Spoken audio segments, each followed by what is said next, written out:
Bienvenue à notre exploration. Aujourd'hui, on regarde de près le marché immobilier de luxe dans le sud de la Floride.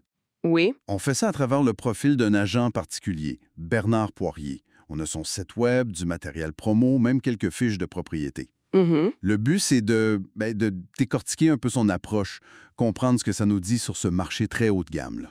Qu'est-ce qui définit le service dans ce créneau spécifique? C'est ça la question. Exactement. Alors, pour commencer, qui c'est Bernard Poirier? C'est un agent qui est là depuis 2012. Déjà un bon bout de temps. Oui, spécialisé dans le luxe, il couvre pas mal toute la côte importante, là. Aventura, Boca Raton, Fort Lauderdale, Miami, Palm Beach. Ah oui, les gros noms. C'est ça. Puis, il est membre des associations immobilières Miami et Nationale. Fait qu'il est bien établi. Tout à fait. Et ce focus sur le marché de luxe, c'est vraiment c'est central. Dans le sud de la Floride, ça veut souvent dire des propriétés sur le bord de l'eau assez exceptionnelles. Oui. Son approche, comme il l'a décrit, est axée sur le client. Bon, ça sonne un peu cliché, mais Mais tout le monde dit ça un peu, hein? oui, mais il détaille écoute active, conseil honnête, négociation, disponibilité. Il présente ça vraiment comme un partenariat. OK, intéressant. Si on regarde les services maintenant, c'est assez complet ce qu'il offre. Mhm. Pour les acheteurs, par exemple. Aide à la recherche, évidemment, mais aussi pour le financement, l'accompagnement dans tout le processus, Les assurances titres, les inspections, même trouver des gens pour les réparations. puis des listes de vérification, j'ai vu ça aussi, pour être sûr de rien oublier. Oui, c'est pratique ça. Et pour les vendeurs, c'est un peu le miroir virtuel. Expertise pour évaluer le prix juste, négocier après les inspections. Gérer le contrat jusqu'à la fin, là, jusqu'au closing. C'est ça. Puis il insiste sur sa capacité à, comment dire, augmenter la valeur d'une propriété. Ben oui, c'est le but pour le vendeur.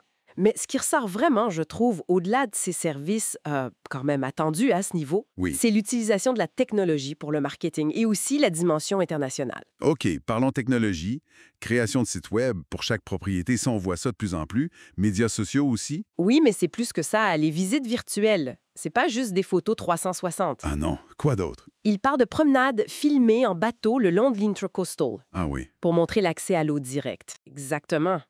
L'intracoastal, c'est cette voie navigable intérieure super importante pour les gros yachts là-bas.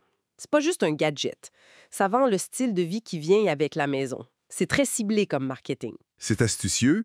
Et l'autre point, la dimension internationale. Ben, le site web est offert dans plein de langues. Ça, déjà, ça en dit long. J'ai vu ça, c'est assez impressionnant la liste. Puis il mentionne spécifiquement offrir des présentations en anglais et en français. OK, donc pas juste une traduction du site. Non, on sent que c'est un effort conscient pour rejoindre une clientèle francophone, par exemple. Et ça va plus loin, non? Avec les banques. Oui, c'est ça le détail qui est révélateur. Il a établi des relations avec 3 banques francophones dans le coin Pompano Beach, Hollywood, Boynton Beach, Ah ouais. pour aider les clients francophones avec le financement. Précisément, ça montre une compréhension des défis que peuvent avoir des acheteurs étrangers avec le système bancaire américain.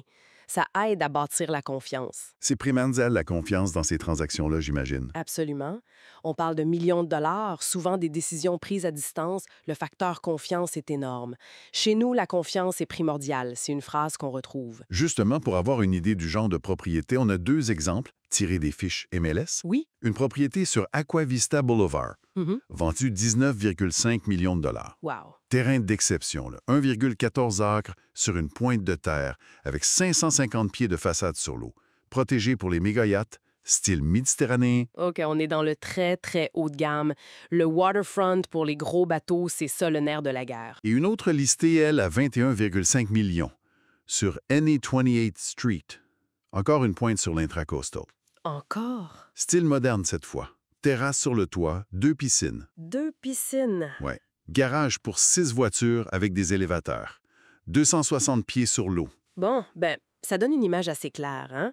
Le marché cible qui est des propriétés riveraines spectaculaires avec des aménagements qui créent luxe et qui répondent à un mode de vie très précis. Navigation, réception. Ouais, c'est pas monsieur et madame tout le monde. Ça soulève des questions sur les exigences uniques de ce segment. Tout à fait.